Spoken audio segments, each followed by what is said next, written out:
Innal hamdalillah nahmaduhu wa nasta'inuhu wa nastaghfiruhu wa nastahdihi wa na'udzu billahi min syururi anfusina wa min sayyiati a'malina may yahdihillahu fala mudhillalah wa may yudlil fala hadiyalah. Asyhadu an la ilaha illallah wahdahu la syarikalah wa asyhadu anna Muhammadan abduhu wa rasuluhu la nabiyya ba'dah. Allahumma sholli wa sallim wa barik ala nabiyyina Muhammadin wa ala alihi wa ashabihi wa man sara binahjihi ila yaumil amma ba'd. Ihwani fillah rahimani wa rahimakumullah. Alhamdulillah, segala puji hanya milik Allah Subhanahu wa taala yang telah memberikan kepada kita limpahan karunia hingga pada kesempatan yang bahagia ini kita melakukan sholat maghrib berjamaah. Kemudian dilanjutkan kajian rutin kita yang pada malam ini kita sampai pada ayat ke-118 di mana Allah Subhanahu wa taala berfirman, wa qala alladziina la ya'lamun laula yukallimunallahu aw ta'tina ayah kadzalika qala alladziina min qablihim mithla qaulihim tasyabahat qulubuhum qad bayyannal ayati liqaumi yuqinun inna arsalnaka bil haqqi basyira wa nadhira wa la tus'alu an ashabil jahim. Pada malam bahagia ini kita akan bahas surat Al-Baqarah 118 119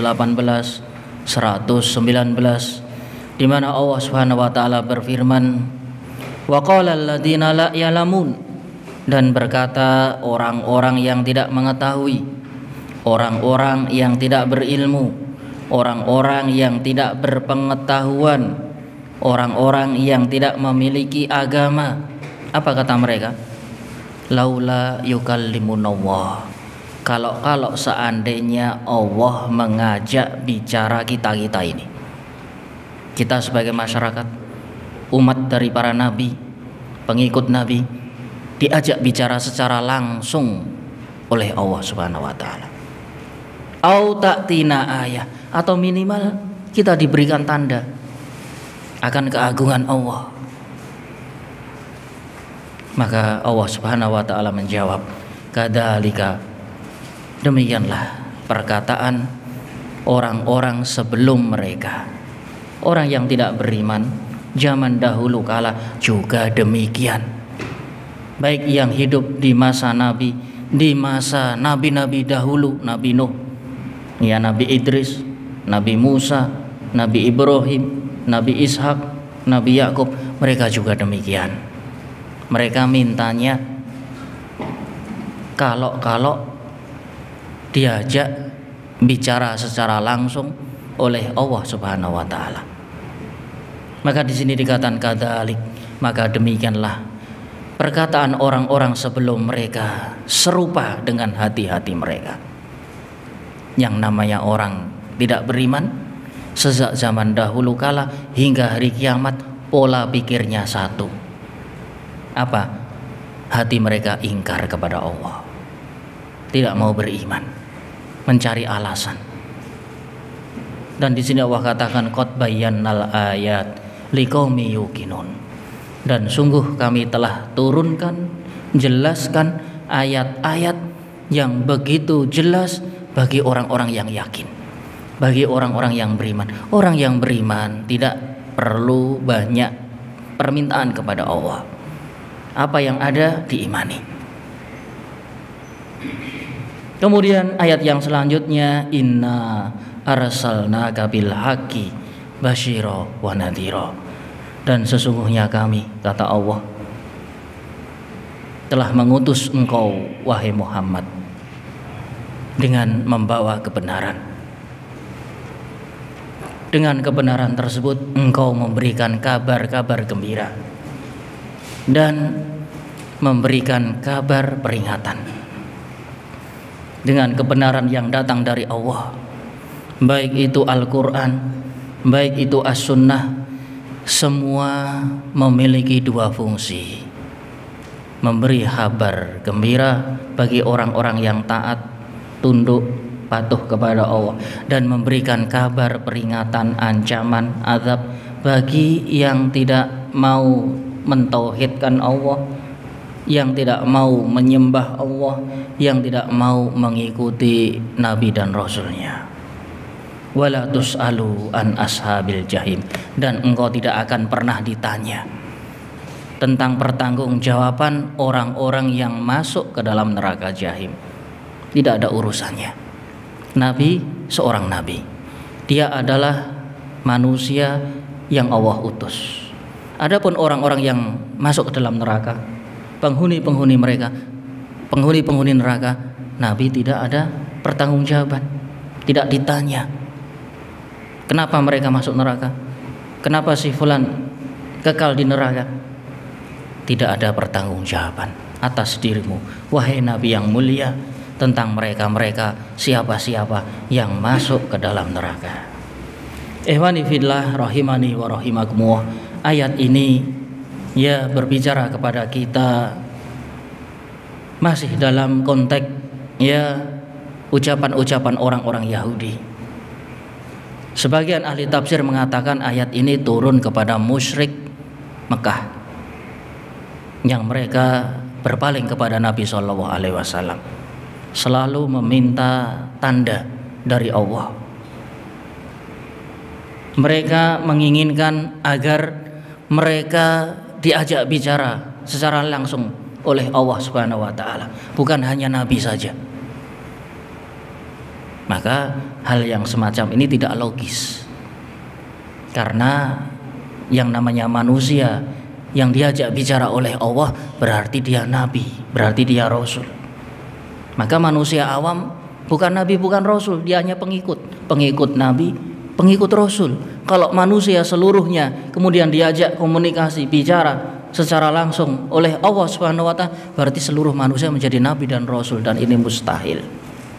Ini artinya apa? Artinya permintaan mereka yang tidak mau beriman adalah hanya permintaan yang konyol, permintaan yang mustahil terjadi. Karena Allah hanya mengirim beberapa manusia sebagai utusan, sebagaimana yang tertera di dalam surat Syura ke-51 atau sekitarnya. Maka nali basharin ayyukallimahu illa wahya. Tidaklah pantas Allah mengajak bicara manusia secara langsung kecuali itu adalah wahyu. Aumi warai hijab, ataupun di belakang hijab. Au yursila rasulah, atau Allah mengutus seorang utusan yaitu Jibril sebagai perantara. Dan ketiga ini hanya berlaku kepada para nabi dan rasul. Manusia biasa tidak mungkin diajak bicara oleh Allah, atau bicara dengan Allah di belakang hijab, atau Allah mengutus malaikat Jibril berjumpa dengannya dan berbicara dengannya. Ini juga mustahil. Siapa kita hingga kita bicara dengan Jibril, bahkan bicara secara langsung kepada Allah? Ini permintaan yang mustahil.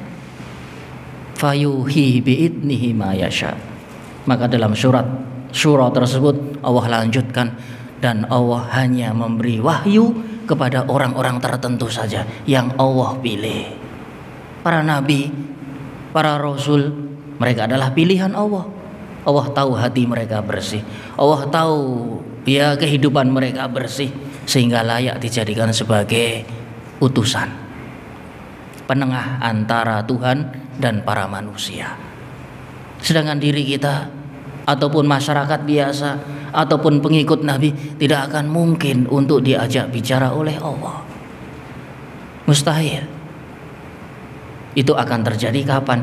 Ketika kelak hari kiamat, ketika sudah mati, kemudian dibangkitkan, kemudian manusia akan dikumpulkan di padang mahsyar, dan masing-masing kita akan dimintai pertanggungjawaban di hadapan Allah.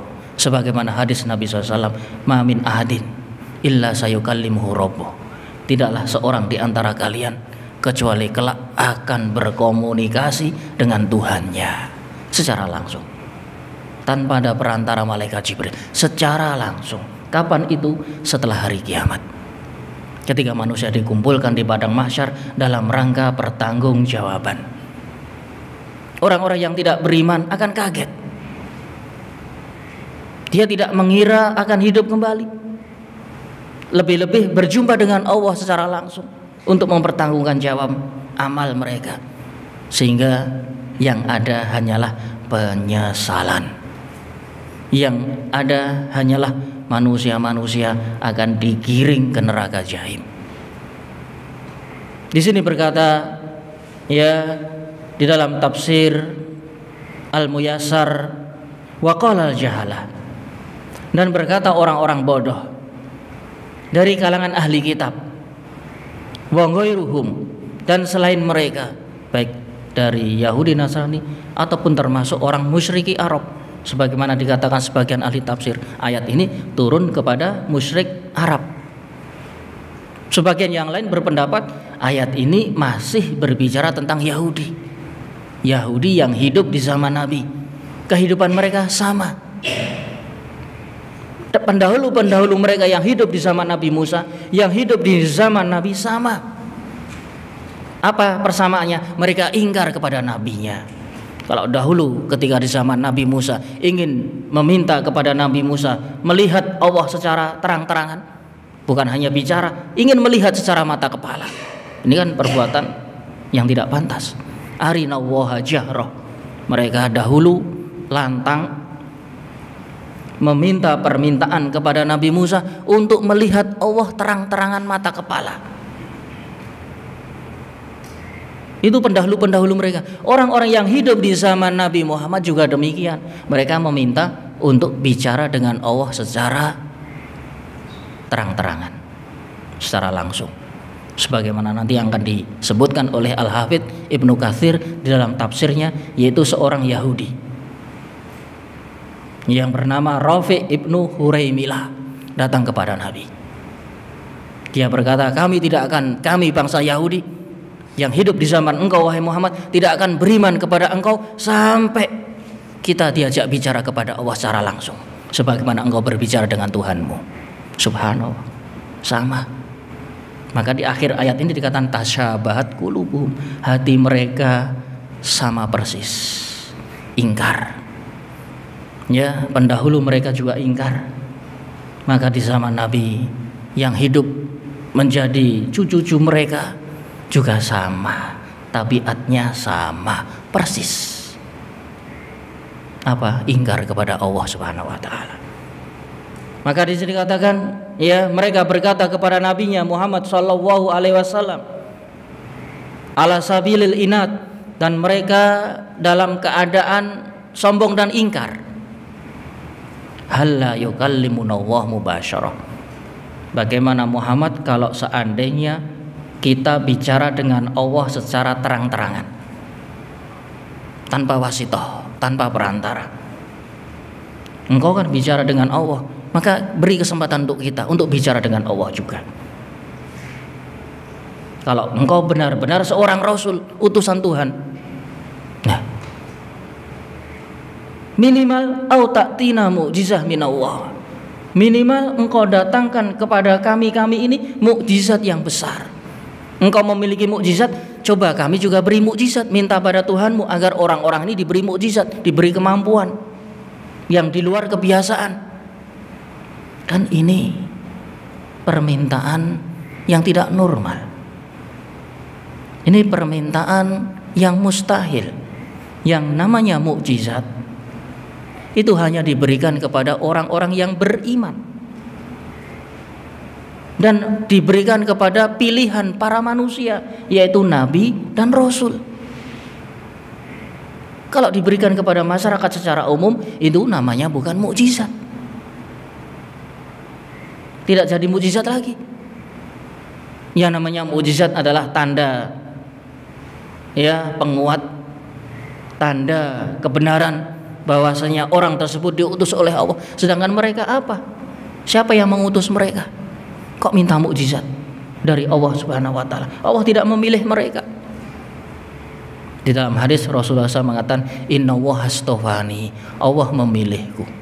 Di dalam hadis yang lain dikatakan, Innallaha nadhara ila qulubil ibad, bahwasanya Allah melihat hati para manusia.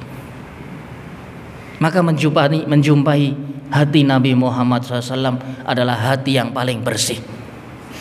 Maka ditunjuk sebagai Nabi dan Rasul. Bahkan sebelum diangkat menjadi Nabi dan Rasul, sejak kecil dada beliau dibelah oleh malaikat Jibril, dibersihkan hatinya, sehingga yang ada hanya keimanan. Sedangkan mereka apa? Kok pengen diberi mukjizat?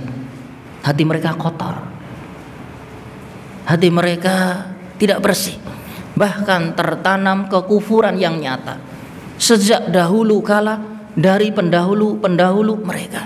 Bagaimana bisa minta mukjizat? Ya, Nabi Musa diberikan tongkat, ya, tangannya bisa bersinar. Nabi Isa diberikan mukjizat. Nabi Sulaiman diberikan mukjizat, bisa bicara dengan, ya, burung-burung, bahkan menguasai alam jin, alam angin, ya, ditundukkan kepadanya, mukjizat. Nabi Daud ayahnya ditundukkan kepadanya besi, semua besi leleh di depan tangan beliau, sehingga dibikinlah baju besi, dan seterusnya. Setiap nabi memiliki mukjizat karena kebersihan hati-hati mereka. Sedangkan para manusia ini siapa? Kok meminta mukjizat dari Allah Subhanahu wa taala? Itu minimal, kata mereka. Wa misli hadzal qaul qalatul umam min qabl. Ucapan-ucapan semacam ini pernah diucapkan pendahulu mereka dari kalangan bangsa Yahudi. Sejak Nabi Musa alaihissalam, mereka yang meminta makanan dari langit kah? Mereka meminta untuk dipancarkan di gurun pasir air yang memancar, yang mereka meminta agar melihat Allah secara terang-terangan. Mereka ingin, ya, ini dan itu, banyak permintaan mereka. Pendahulu mereka, nenek moyang mereka juga demikian. Maka di akhir ayat ini dikatakan tasyabahat qulubuhum, hati mereka sama. Kalau pendahulu mereka juga menyimpan di dalam hati mereka kekufuran, ingkar kepada Allah, durhaka kepada Nabi yang diutus, maka bangsa Yahudi di masa Nabi juga demikian. Mereka ingkar kepada Allah, durhaka kepada Nabi, berbuat lancang dan tidak sopan kepada Nabi yang diutus oleh Allah. Tasyabahat qulubuhum musabiqin wallahikin. Maka dari sini nampak sama, nampak kesamaan hati orang-orang yang terdahulu dengan orang-orang yang ketika itu dan sampai pada akhir kiamat sama. Yang namanya orang kafir, hati mereka sama, sampai menjelang hari kiamat sama juga. Selalu permintaan mereka yang bermacam-macam. Fil kufri wad dolal, hati mereka dipenuhi kekufuran dan kesesatan. Padahal qad bayyannal ayat liqaumi yuqinun. Allah telah turunkan ayat-ayat yang begitu jelas dan nampak terang bagi orang-orang yang yakin, orang-orang yang beriman. Cukup dengan datangnya Al-Quran sebagai mukjizat, sudah cukup bagi kita. Al-Quran yang ada di hadapan kita, yang berbicara tentang kehidupan zaman dahulu, kehidupan yang akan datang, bahkan bicara tentang surga dan neraka, dan berbicara tentang jalan-jalan yang diridhoi oleh Allah hingga manusia hidup di dunia ini sampai kepada jalan kebenaran. Bukankah Al-Quran cukup sebagai penjelas, penerang, mukjizat? Belum lagi mukjizat-mukjizat yang lain. Nabi SAW di masa itu, ya, ketika orang-orang Quraisy meminta, ya, bulan untuk dibelah, maka Nabi pun berdoa kepada Allah dan terbelahlah bulan. Kemudian diabadikan dalam surat Al-Qamar. Surat Al-Qamar berbicara tentang, ya, terbelahnya bulan. Wansyaqqal qamar. Dan pada saat itu bulan terbagi menjadi dua. Orang-orang musyrik ketika itu yang melihat tambah tidak percaya lagi. Wah, Muhammad tukang sihir ini, Muhammad menipu kita ini. Ya, minta dibelahkan bulan, begitu terbelah malah berkata yang tidak-tidak. Itulah repotnya ketika berhadapan dengan orang-orang bodoh. Maka orang bodoh tidak dilayani. Ya, sikap yang benar bahwasanya orang-orang bodoh ditinggalkan. Tidak dilayani. Karena kalau dilayani menyita waktu. Kalau juga diberikan apa yang mereka inginkan, mereka akan lebih tidak percaya. Ini Muhammad tukang sihir. Sejak kapan Muhammad menjadi ahli sihir? Bulan yang bulat kok tiba-tiba terbelah. Apa-apaan ini Muhammad? Ya, katanya minta. Begitu dibelahkan bulan, lebih tidak percaya lagi. Inilah sifat orang-orang yang bodoh. Maka di dalam Al-Quran ya disebutkan dalam surat Al-Furqan, wa idza khatabahumul jahiluna qalu salama. Apabila berbincang dengan orang bodoh, maka lebih baik katakan salama, selamat tinggal. Selamat tinggal. Tidak dilayani. Tidak dilayani. Karena apa? Akan menghabiskan waktu. Waktunya habis, mereka juga tidak akan beriman. Maka kemuliaan ini hanya ya akan mendatangkan kebaikan bagi orang yang beriman. Orang yang beriman dia tidak perlu nekoworo. Apa yang ada sudah cukup menjadi tanda kenabian Muhammad SAW.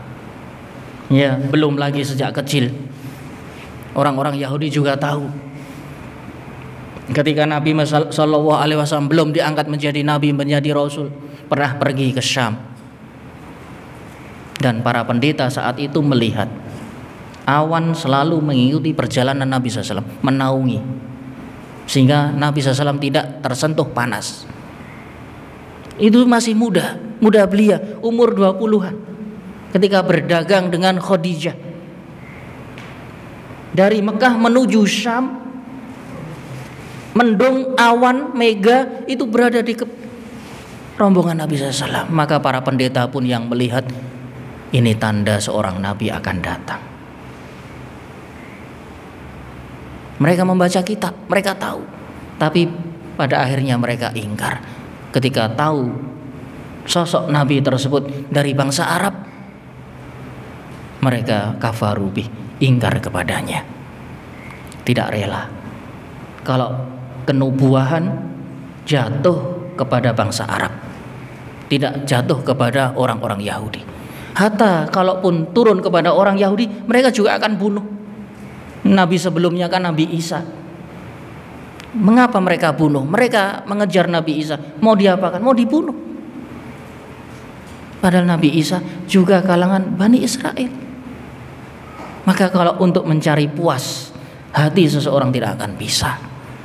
Tidak akan bisa. Berkata ya di dalam tafsir Karimur Rahman fi Tafsiril Mannan, penulisnya mengatakan wa qala jahala min ahlil kitab, berkata orang-orang bodoh dari kalangan ahli kitab dan selain mereka, kalau Allah mengajak bicara kita sebagaimana Allah mengajak bicara secara langsung dengan para rasul, atau minimal Allah mendatangkan ayat-ayat yang jelas sebagai bukti, maka ini adalah ucapan-ucapan yang sangat durhaka kepada Allah Subhanahu wa taala. Mendikte Allah, meminta sesuatu yang Allah tidak inginkan. Wastakbaru ala rusulihi, dan mereka berbuat sombong kepada nabi yang diutus oleh Allah, seolah-olah tidak mengakui. Sebagaimana yang tertera dalam surat-surat yang lain, mereka mengatakan la nu'mina hatta narawaha jahra. Pendahulu mereka mengatakan sebagaimana sudah kita bahas di dalam ayat Al-Baqarah juga, kami tidak akan beriman sampai melihat Allah secara terang-terangan. Pada akhirnya Allah murka, maka Allah binasakan. Allah turunkan petir menyambar mata-mata mereka, buta, kemudian mati. Setelah mati, Nabi Musa merasa iba dengan mereka karena begitu banyak yang meninggal dunia, lebih dari 700.000. Sehingga Nabi Musa memohon kepada Allah untuk dihidupkan kembali, maka Allah hidupkan, subhanallah. Mereka sudah mati karena disambar oleh petir yang begitu dahsyat, yang jumlahnya puluhan ribu, lebih dari 70.000. Kalau 70.000 mati semua, siapa yang akan menjadi umat Nabi Musa ketika itu?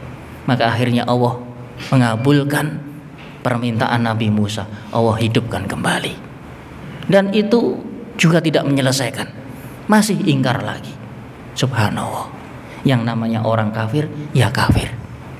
Hati mereka ingkar.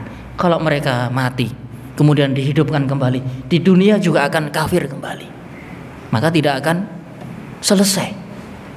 Ya, orang-orang kafir itu tidak akan selesai. Sebagaimana diterangkan dalam surat An-Nun, lau kunna, ya, kalau seandainya kita dikembalikan di kehidupan dunia ini, padahal mereka sudah menjadi tulang belulang, mereka sudah dihisab di hadapan Allah, kemudian meminta waktu sekali lagi, lau anna lana karrotan fanakuna minal muhsinin, disebutkan ya di berbagai surat.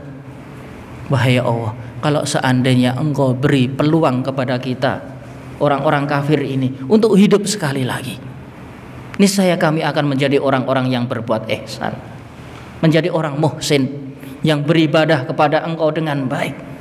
Maka dijawab oleh Allah, qalu bala kadzabta, engkau telah berdusta. Engkau berdusta. Kalau kamu hidup, mati, dihidupkan 100 kali, tetap engkau akan berbuat kafir. Sebagaimana pula disebutkan dalam surat lain, walau ruddu la'adu. Mereka, orang-orang yang mati dalam kondisi kafir, kalau mereka dihidupkan, la'adu, mereka akan kembali ke kufur. Lupa lagi, karena kehidupan dunia menggiurkan.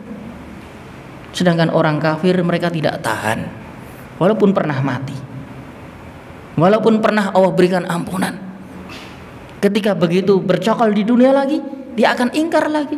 La'adu, kata Allah, mereka akan kembali kepada kekufuran. Dan masih banyak ayat, ya, wahada da'buhum, dan ini adalah perilaku mereka, ma'a rusulihim, bersama para nabi-nabi mereka. Yatlubunal ayatut ta'annud, mereka meminta permintaan kepada nabi yang mustahil, yang memberatkan, yang tidak akan terjadi. Kalaupun toh terjadi, mereka juga tidak akan beriman. Allah Maha tahu, kalau seandainya mereka dikabulkan permintaannya, mereka tidak akan beriman. Ini yang perlu digarisbawahi. Allah Maha tahu. Permintaan-permintaan konyol tersebut, kalau Allah ya berikan, mereka tidak akan beriman. Kenapa? Karena hati mereka sudah tertutup. Fi qulubihim maradun. Hati mereka terjangkit penyakit. Bahkan taba'allahu ala qulubihim, Allah menutup hati-hati mereka, tidak akan beriman kapanpun. 100 kali dihidupkan, tidak akan pernah beriman, karena mereka sudah dituliskan sebagai penghuni neraka. Orang yang telah dituliskan di dalam takdir Allah penghuni neraka, walaupun didatangkan ayat-ayat seberapa, tidak akan beriman. Maka di sini Allah katakan qad bayyannal ayat liqaumi yuqinin, dan sungguh kami telah menerangkan ayat-ayat yang begitu banyak, dan itu diyakini oleh orang-orang yang beriman, dan yang beriman juga banyak, sehingga tidak perlu risau dengan kafirnya orang kafir, memusuhinya orang yang memusuhi. Ada orang memusuhi, ada juga yang beriman, orang-orang yang yakin, tetap akan beriman kepada Allah, beriman kepada Rasulnya. Di sini ya Imam Al-Hafidz Ibnu Katsir di dalam tafsirnya beliau menyebutkan sebab nuzul ayat ini. Dari Ibnu Abbas berkata Rafi' Ibnu Hurayyamilah kepada Rasulullah SAW, "Ya Muhammad, wahai Nabi Muhammad, jikalau engkau benar-benar seorang utusan dari Allah, sebagaimana engkau aku, maka datangkanlah kepada Allah, yaitu suatu permintaan kami." Apa itu? Fayukallimunallah, biarkan Allah mengajak bicara kepada kita-kita ini secara langsung.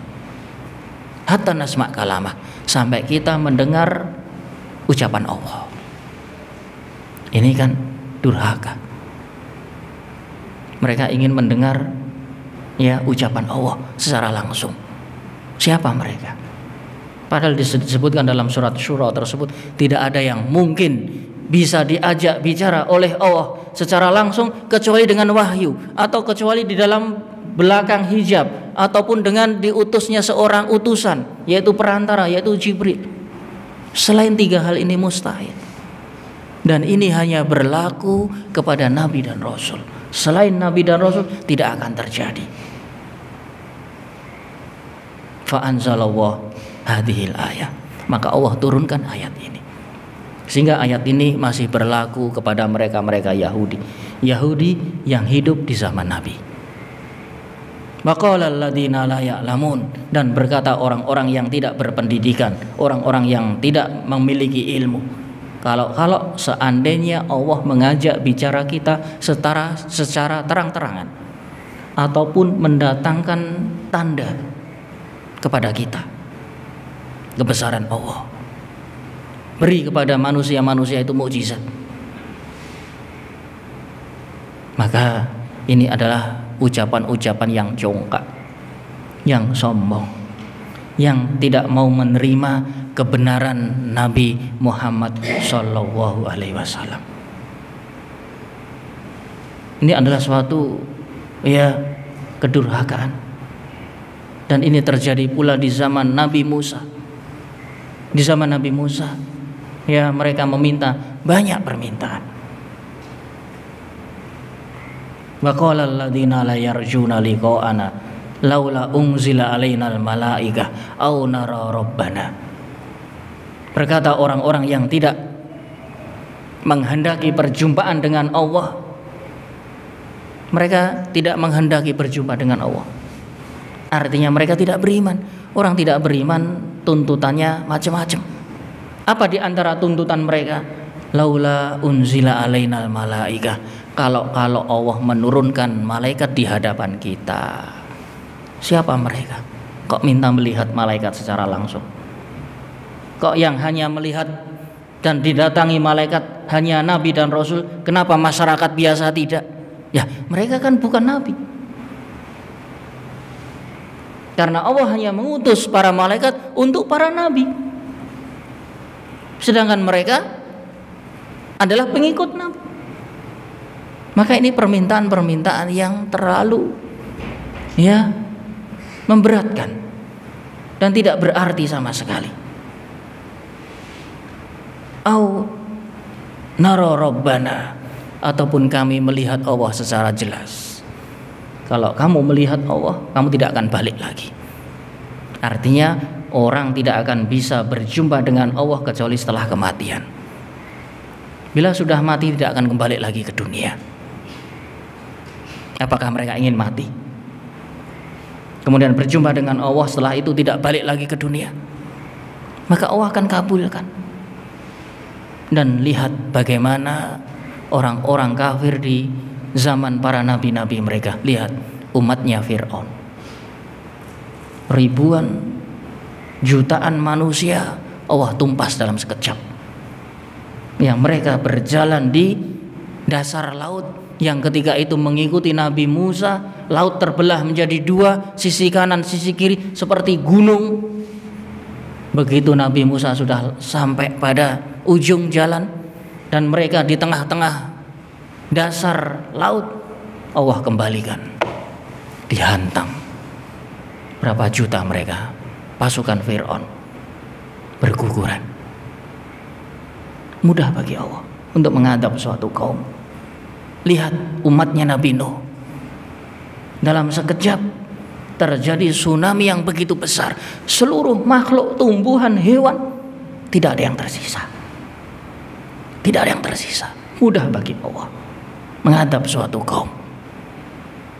Lihat nabi-nabi yang lain, orang-orang yang durhaka, yang mereka diambil nyawanya oleh Allah, walaupun dalam kondisi tubuh mereka utuh, seperti umatnya Nabi Lut. Ya, mereka sedang berpesta perbuatan liwat, tiba-tiba gunung meletus, lahar menyelimuti tubuh-tubuh mereka, sehingga ditemukan oleh para ahli sejarah tubuh-tubuh bergelimpangan yang tidak berpakaian, yang mereka lelaki dengan lelaki sedang berhubungan. Na'udzubillah. Allah abadikan tubuh-tubuh mereka sebagai ibrah, sebagai pelajaran. Lihat umat-umat dan seterusnya. Allah mampu untuk mendatangkan mereka. Kalau mereka sudah berjumpa dengan Allah, tidak akan kembali ke dunia. Mereka akan menanti di alam barzah dan akan dibangkitkan kembali untuk dipertanggungjawabkan amal-amal mereka. Di dalam permintaan mereka, bal yuridu kullu mri'im minhum ayyuta sufam munasyarah. Bahkan setiap dari mereka menginginkan untuk diberikan kitab suhuf. Kalau para nabi mendapatkan lembaran-lembaran kitab suci, mereka para pengikut nabi juga ingin mendapatkan lembaran suci dari Allah secara langsung. Ini juga apa faedahnya? Apa faedahnya mereka mendapatkan lembaran-lembaran kitab suci dari Allah secara langsung, sebagaimana suhuf Ibrahim, suhufnya Musa, memiliki suhuf, lembaran-lembaran suci dari Allah yang datang kepada mereka sudah berbentuk tulisan. Ini permintaan orang-orang awam agar menerima suhuf-suhuf juga. Ini juga permintaan yang tidak masuk akal. Wa yas'aluka ahlul kitab an tunazzila alaihim kitaban minas sama. Orang-orang dari kalangan ahli kitab meminta kepada engkau wahai Nabi Muhammad untuk diturunkan kitab dari langit. Bukan hanya lembaran, tapi kitab utuh. Maka ini juga apa fungsinya? Apakah setiap diturunkan kepada mereka kitab kemudian mereka mau beriman? Tidak. Tidak. Karena Allah Maha tahu hati mereka.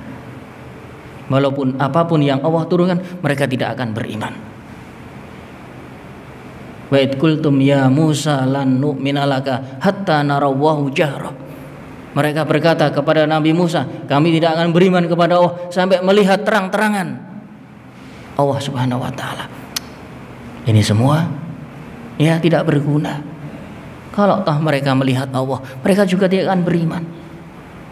Tidak akan beriman.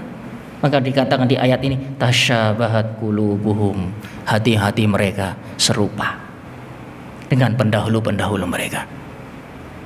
Hati orang kafir kapanpun, dimanapun, baik itu Yahudi, baik itu Nasrani, baik itu orang musyrik, baik itu orang ateis, sama. Intinya tidak mau beriman.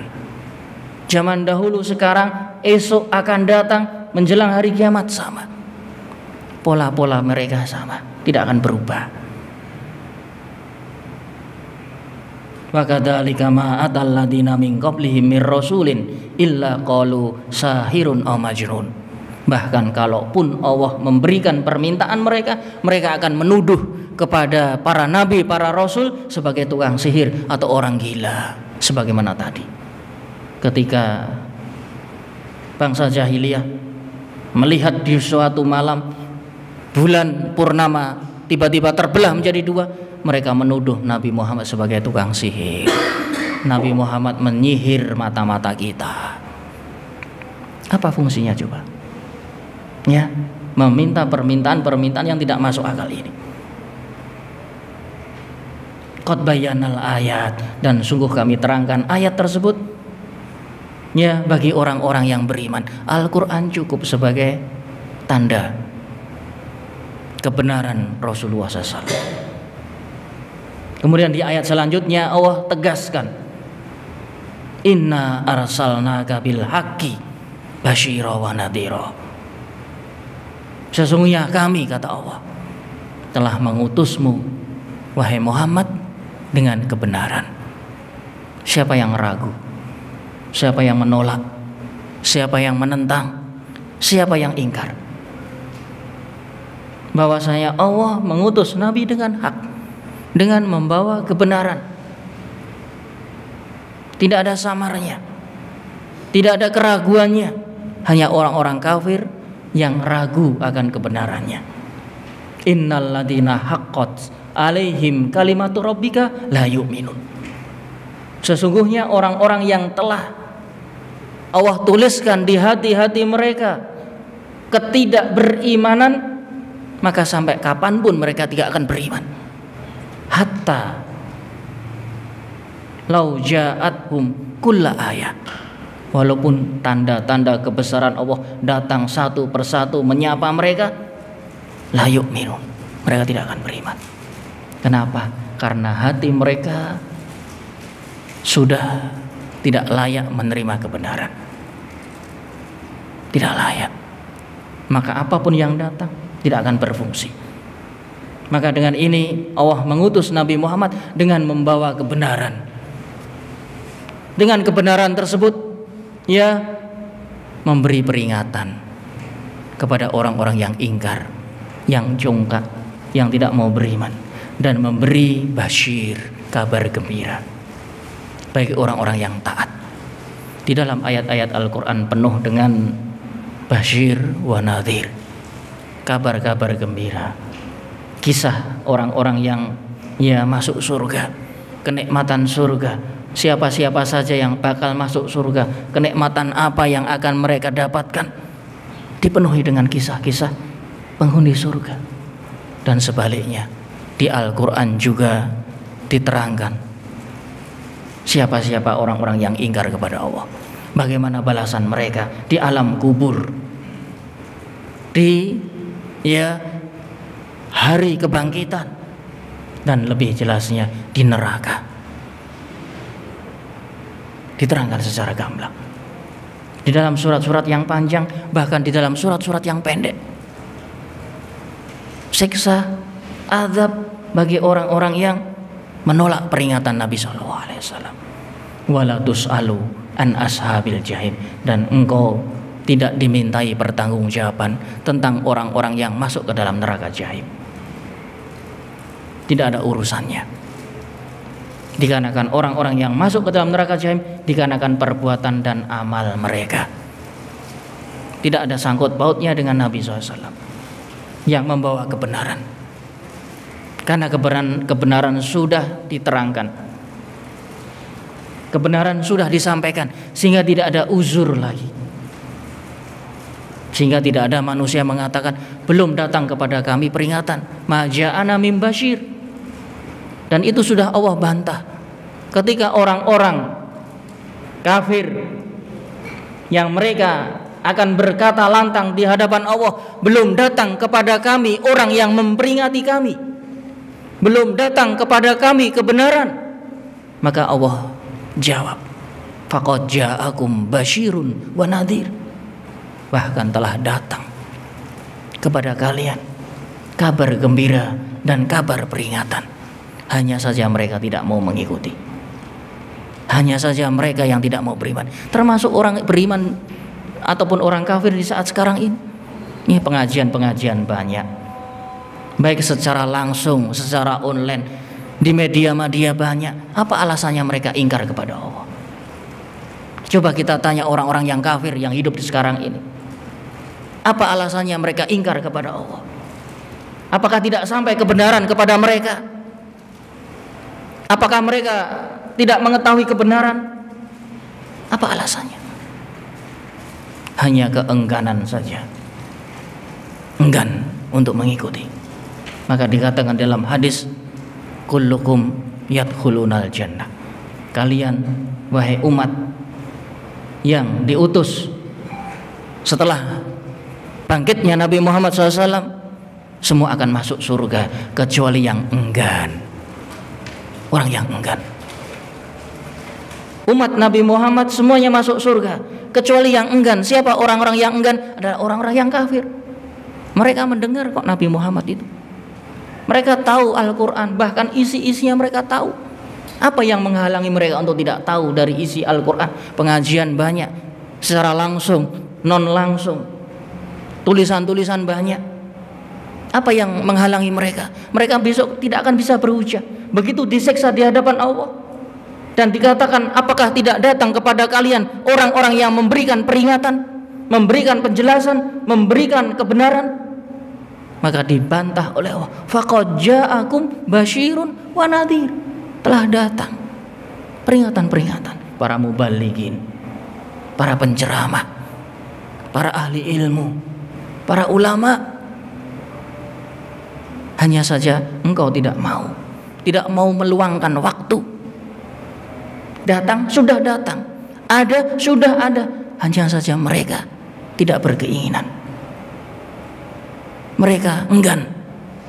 Maka rasa enggan inilah yang menjadikan mereka masuk ke dalam neraka jahim. Maka adapun orang-orang yang masuk ke dalam neraka jahim, engkau tidak bertanggung jawab wahai Muhammad. Engkau tidak akan ditanya. Engkau tidak akan dipertanggungjawabkan. Tidak dimintai pertanggungjawaban kepada mereka-mereka yang telah masuk ke dalam neraka jahim. Tidak bisa kemudian menyalahkan Nabi, bahwa kami tidak tahu ajaran Nabi, kita tidak mengenal Nabi Muhammad, kami tidak tahu Al-Quran, kita tidak tahu. Lah, tidak tahu atau tidak mau tahu. Berbeda antara tidak tahu sama tidak mau tahu. Adapun orang-orang yang zaman fatrah misalkan, di zaman antara Nabi dengan Nabi sebelumnya dan sesudahnya, itu zaman fatrah, di mana sebelum diutusnya Nabi, itu zaman fatrah, mungkin tidak tahu kebenaran tentang Nabi Muhammad SAW. Tapi setelah diutusnya Nabi, tidak ada lagi uzur kebodohan, tidak ada lagi uzur tidak kenal terhadap Nabi Muhammad. Sekarang orang Yahudi, orang Nasrani, semua yang mengenal Nabi Muhammad. Bahkan orang kufur, orang ateis, orang yang hidup di pelosok manapun mereka mendengar.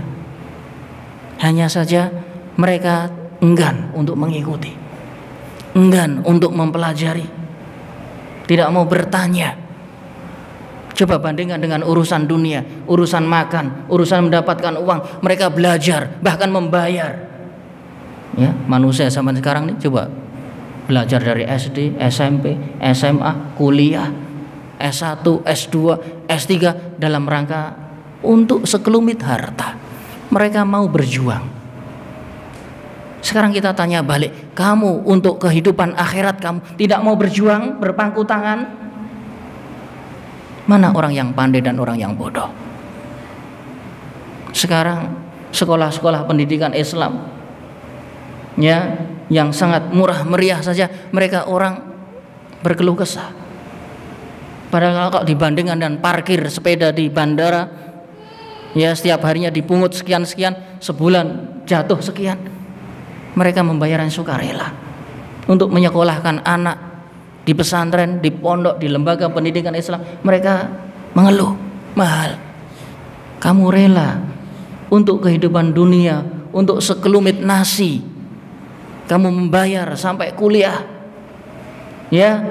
mengeluarkan harta sebegitu banyak, namun untuk ajaran Islam tidak mau berkorban, sehingga kalian hanya hidup di dunia saja. Kalian adalah anak-anak dunia, bukan anak-anak akhirat. Sedangkan kita kaum muslimin diciptakan untuk menjadi anak-anak akhirat. Kita hidup di dunia hanya sebentar.